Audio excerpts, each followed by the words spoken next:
Chris Lee and Blake Lovell of Southeastern 14 presented by Stakes. Today we are picking our midseason SEC awards. Blake, it's been a fun SEC season, and I can't wait to do these. Yeah, these will be fun to do. Like we said, some teams have played, 6 games, some have played 7. Yeah, it's just kind of that fun point in the season where we look back. It's everything that we got right, Chris, because boy, did we get everything right about some of the stuff coming in the season. I'm Of obviously course. kidding, but no, it's fun to kind of go through some of these. Some of these will be your traditional awards that you see, at the end of the year from the conference and those kind of things. But some we've kind of made up on our own just to give us a little bit more to discuss. So yeah, these will be fun to go through. All right, here's what we're going to do. We're going to ping pong back and forth. I'll read the award. The first award, I will make the pick, and you can give me your pick. The second award, we'll go in reverse and go on from there. So that way, All right, one of us can't cheat off the other all the time. But anyway, Cheat.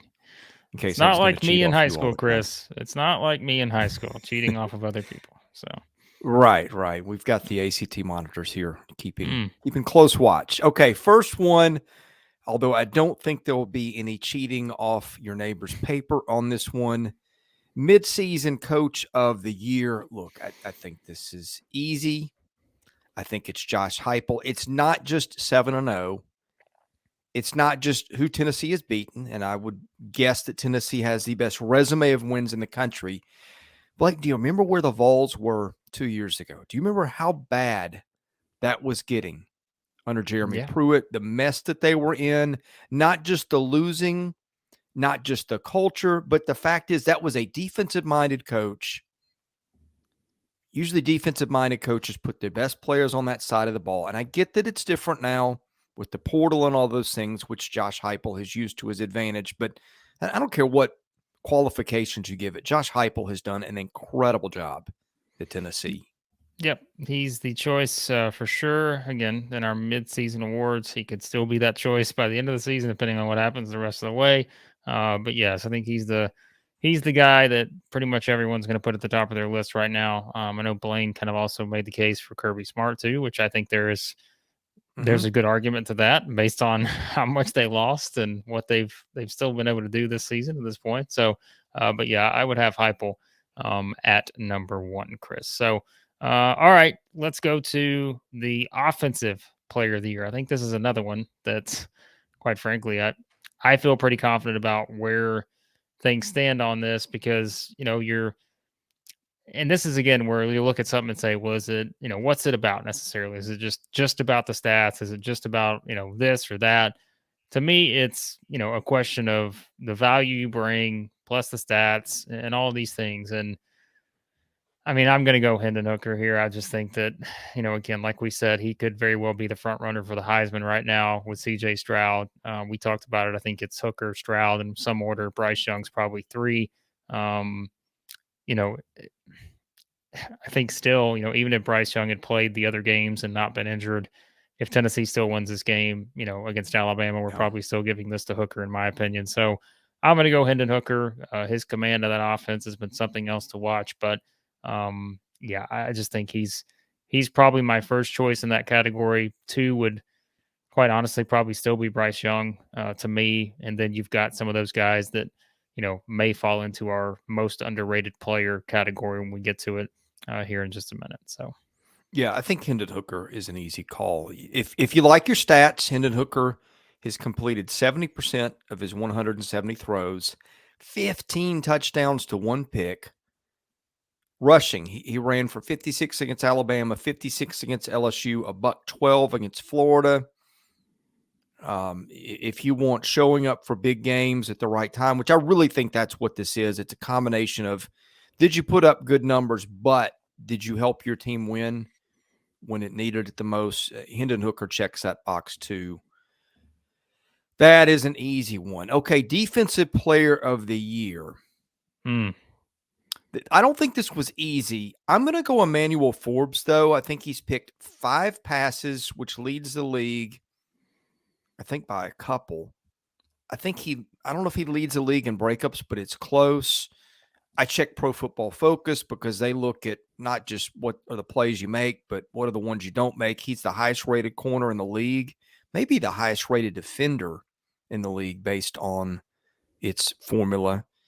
So anyway, I think that's my call because everything in terms of the numbers, and look, he's a guy that's had a couple of pick sixes. I mean, he can change a game in a heartbeat. To me, Emmanuel Forbes was one of the more underappreciated players in this league coming in. And probably with apologies to Will Anderson, I'm going to take him as the MVP so far.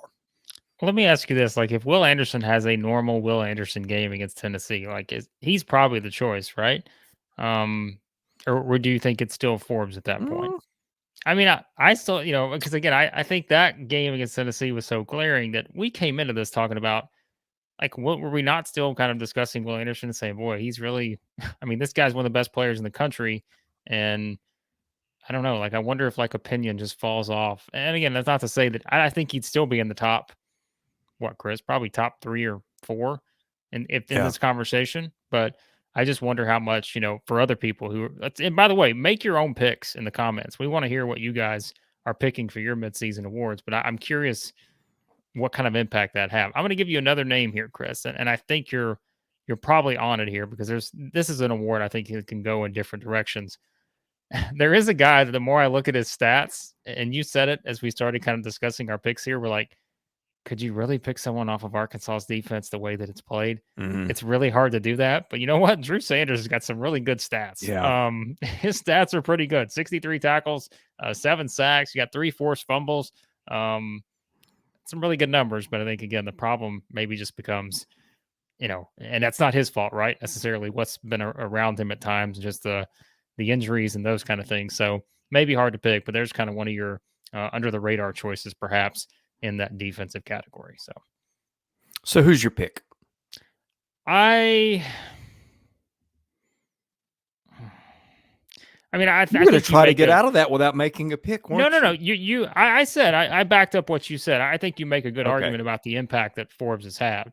And again, we know that, like, we always kind of joke. It's like he probably just intercepted another pass and ran it back for a touchdown. But I think certainly this is a hard one to me because, again, it's like, I think there's a lot of stats you can point to and say, well, that guy deserves to be it because of that stat. Like I said, I think Sanders is kind of a sneaky one just because Arkansas's defense has been bad, but individually, I mean, he's done a lot. And it's kind of the same we talked about. Certainly Will Anderson, I think, has to be in that discussion. So I like the Forbes pick. I'll give you that one on that one. So, okay. All right, is it you? All right, it's you now. Or is it me? I just did it. It's you.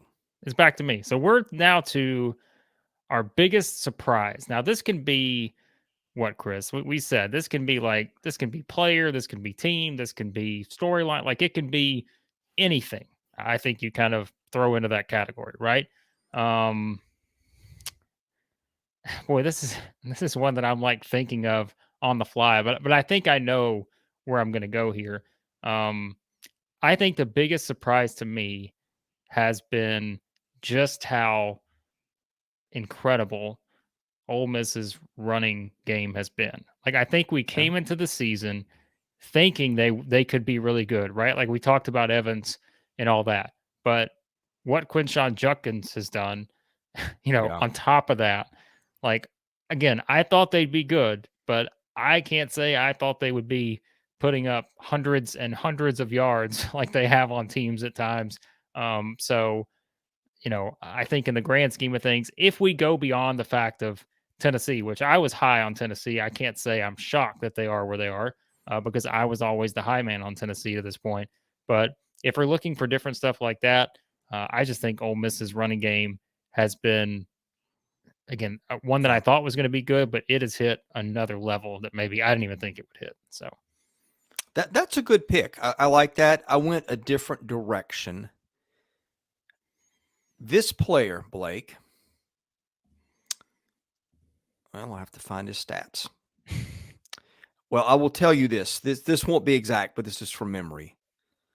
This guy caught 4 touchdown passes his first 2 full seasons combined. This player, I don't think he broke 250 yards receiving in any single season coming into this year. This guy went, 6 for 206 and 5 scores Saturday alone. He's around 550 receiving yards. Look, I'm not saying Jalin Hyatt wasn't a good player, but Right. Yeah. you got Cedric Tillman, you got Brew McCoy. Who thought Jalin Hyatt might be the best receiver in the league to this point? I don't know that a lot of people are raising hands, so he's my pick, his biggest surprise.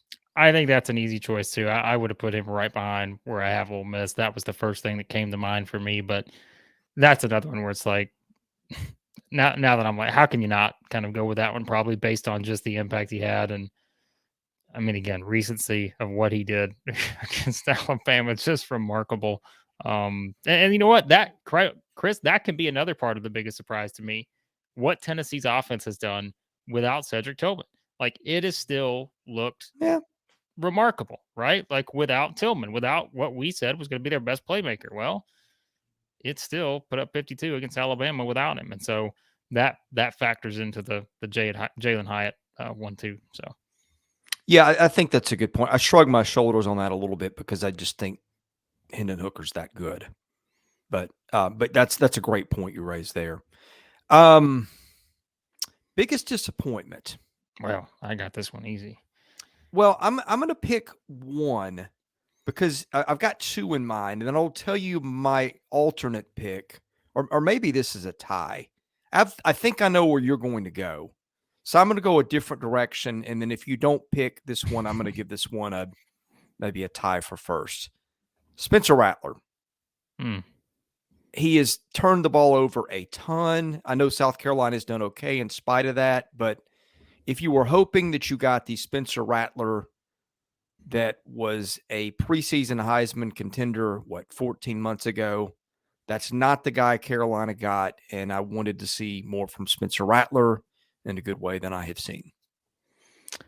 I think that's an interesting choice. I also thought that maybe Anthony Richardson. I don't know if you would put them in that based on because I don't know. I go back and forth on Richardson. I don't think I'm probably as low on him as some people have been, but I can understand the frustration at times. But I don't know that it's entirely his fault in some of these scenarios. Now he didn't get off to a great start after that Utah game. Had a couple interceptions in those games back to back, but I think he's played some decent football since then. So I don't think you can really go that far with him. So I don't. Yeah, I feel like some people may say that, but I don't just yet. You know where I'm going. It's Texas A&M. I think that it is just the team that, like I said, we started this conversation from the beginning of the season, and I just felt like we always say preseason rankings are what they are. You haven't done anything yet. It's just projections of what people think you can be. Maybe it was just always wrong to look at them as a preseason top 10 team. As of now, we can kind of see that was probably the case. But even then, I don't know. You know me, I've said it before. I'm not the youth excuse and those kind of things. I just think that we're way beyond that with what Jimbo Fisher is getting paid, with everything that kind of goes into this job. I know they're coming off of a close loss to Alabama, but he's not getting paid to lose close games. Like he's getting paid to win games. And like I said, Chris, the problem becomes now, look, if they lose at South Carolina this weekend, that would be loss number 4. That's another 4-loss season under Jimbo Fisher. But I think to this point, I don't know. I just think that they have to be in the and the thing is, right, technically that they beat 2 top 15 teams in Arkansas and Miami, but those teams have kind of slid, in reverse as we've seen, at times with some of their play. So I don't, maybe it's unfair. Maybe people are just like, well, this was always where A&M was going to be. But I think given the preseason expectations, I think you have to consider them a disappointment at 3-3 to this point. So, yeah, that was my tie. I figured you would take that, but and I guess the reason I went Rattler first, you can go back, you can find this in preseason. I think I took heat for saying this. I sort of said I think there's a path for this to happen because expectations are sky high. It's a new team. It's a new quarterback. And Jimbo Fisher's had a little bit of a history of disappointing. So I guess I'm not shocked by either that or Spencer Rattler, but I thought A&M was sort of the easy pick, so I left that one for you there. But in any case, both have been, in my mind, very disappointing. I mean, look, A&M at this point did beat Arkansas, but lost to Appalachian State. The Miami win doesn't really mean anything now. I guess you can take a little consolation in nearly beating Alabama. That lost a little luster maybe when Alabama went and lost in Knoxville, but in any case. Okay, biggest coaching hot seat. I mean, is this even worth doing? This is the easiest answer on the board. By the way, Barry's made his way into the room here. He's ready for this one. Yeah, we've had the Oreo mute on, so I heard him a couple times, but he's trying to give his awards too. It's fine. So, look, we had to put this one on here because it's just like, I mean, it's just it was part of our awards, right? Like we had to put this on here. We know it's still Bryan Harsin. I guess the other discussion, Chris, becomes is anyone else even close to that? Maybe that's the best kind of discussion to have here quickly is there anyone else even close to where Bryan Harsin is at this point in terms of the hot seat? Yeah, I mean,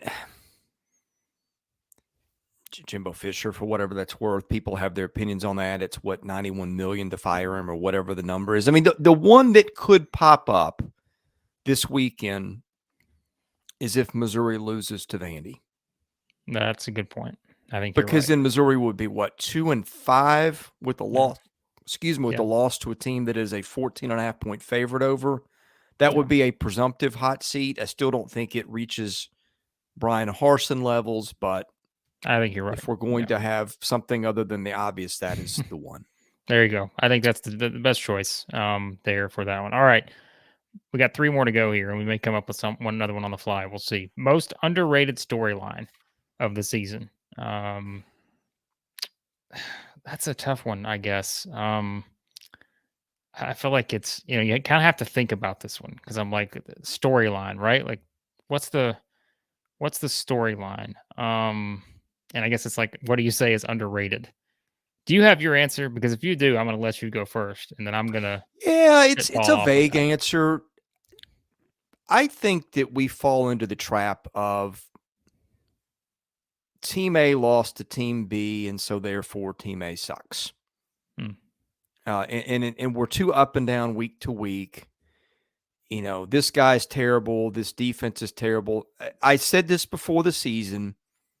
I was very excited about this season because you had some drama at the top.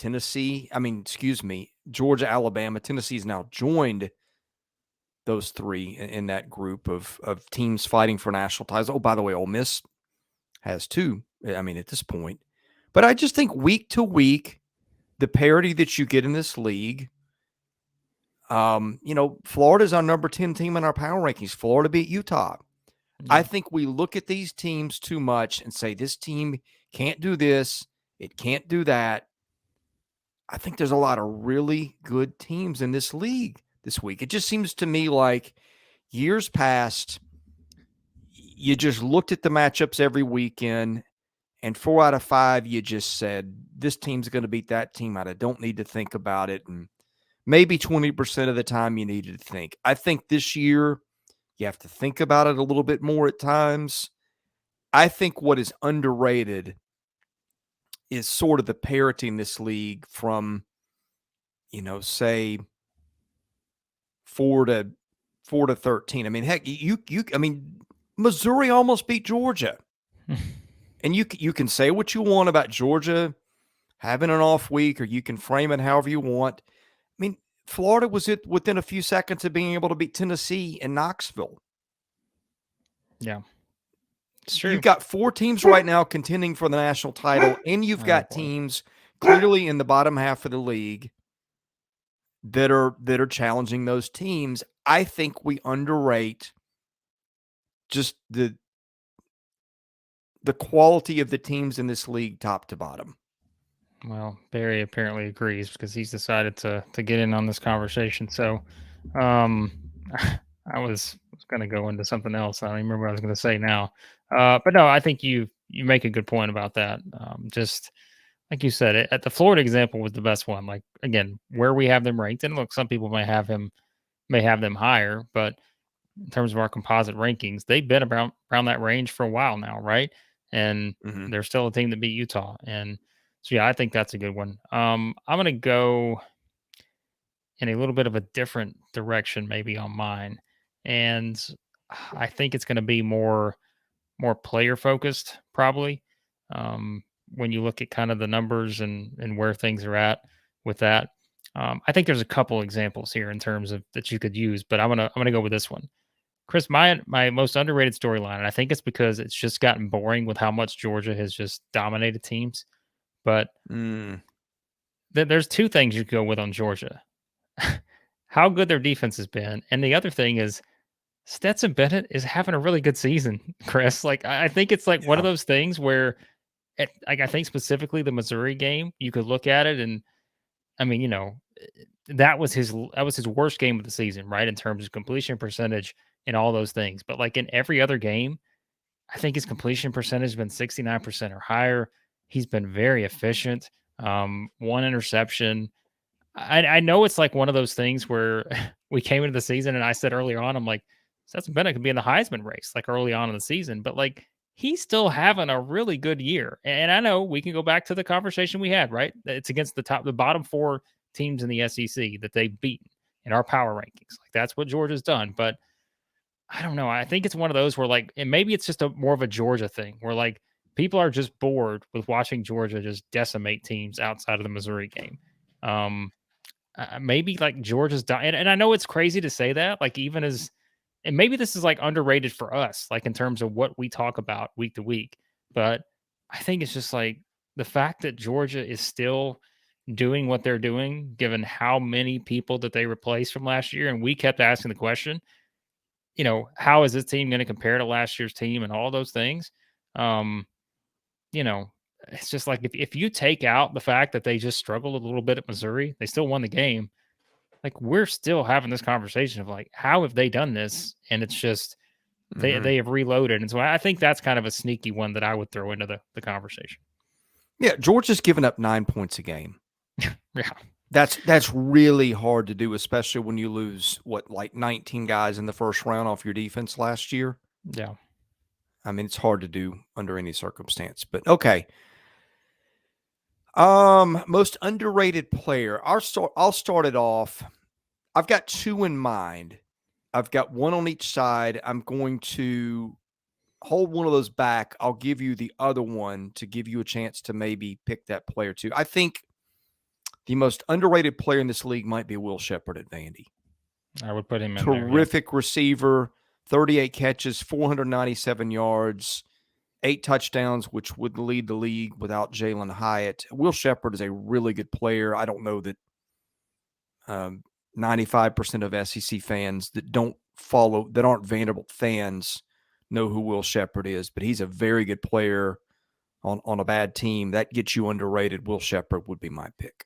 that's a really good choice. I like that. I think he would be in my top three in that conversation. I would go full on like just over the top here and say I still don't think we even realize how great Jahmyr Gibbs is, like an all timer in Yeah. terms of talent, perhaps. But I know you can't really say that he's underrated because he's pretty much been spectacular. Maybe I go back to the quarterback route here and say that he's been. I don't know if I don't know what you put on this, but he's been sacked more than any quarterback in the SEC. But I have kept talking about Jayden Daniels. I think people are starting to realize it. Yeah. Maybe not most underrated player, for everybody if you've actually watched these games. But the more I watch him play, the more I think that man, he really can be a pretty special talent. And I think that's why again we talked about LSU and all the things that are possible there. I think you could even throw honestly like someone like AJ Swan or Jackson Dart into the mix as quarterbacks. Like I Mm-hmm. think both of those guys are probably undervalued in terms of what they can do, but I just think Jayden Daniels and look, he's coming off this was going to be my answer before he put up the 6 touchdowns against Florida. And now he's probably a lot more on people's radar, which he should have been already, but I don't know. I just think the more I watch him play, I feel like he's a pretty special talent, and it's just a matter of, seeing how he continues to improve his game. So Yeah, I think the other answer I was going to give, I was going to go defense.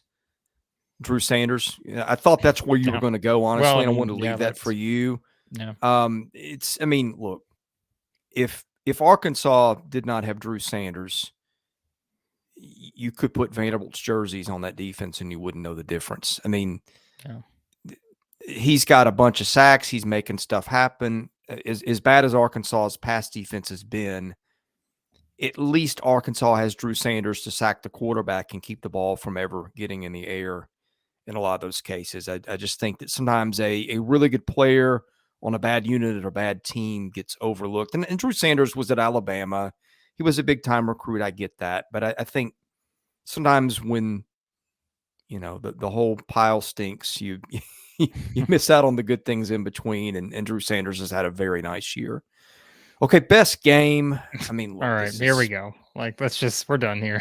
Like, well, we are, but here's what I want us to do. Obviously, that's Alabama and Tennessee. And if you want us to rehash Alabama and Tennessee, I invite you to take a look at the video we did on Saturday where we talked about this game for an hour and a half right when it was over. And frankly, still probably didn't hit all the storylines in that. But let's think of close seconds. I mean, we've had some really good games, man.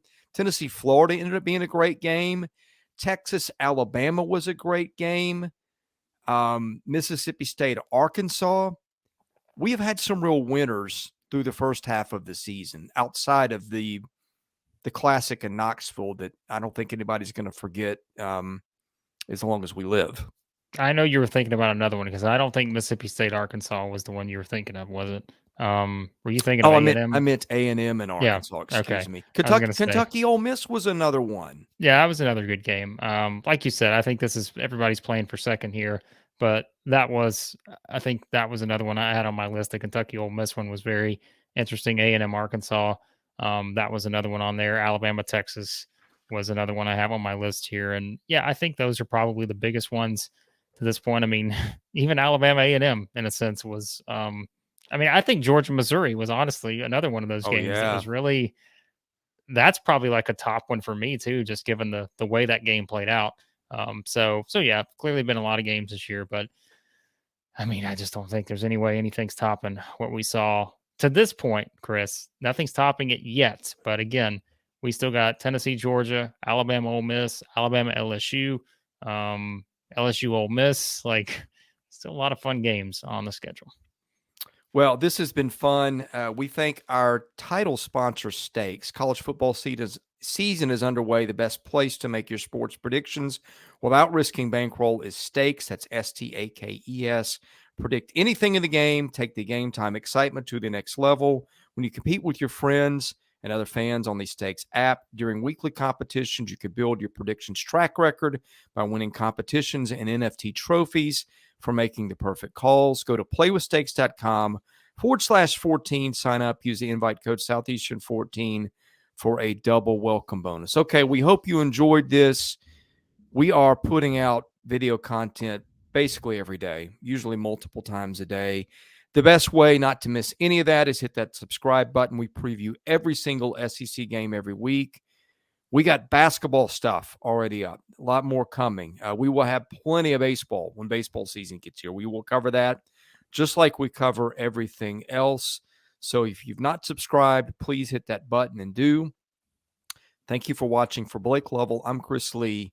We'll see you again very soon at Southeastern 14.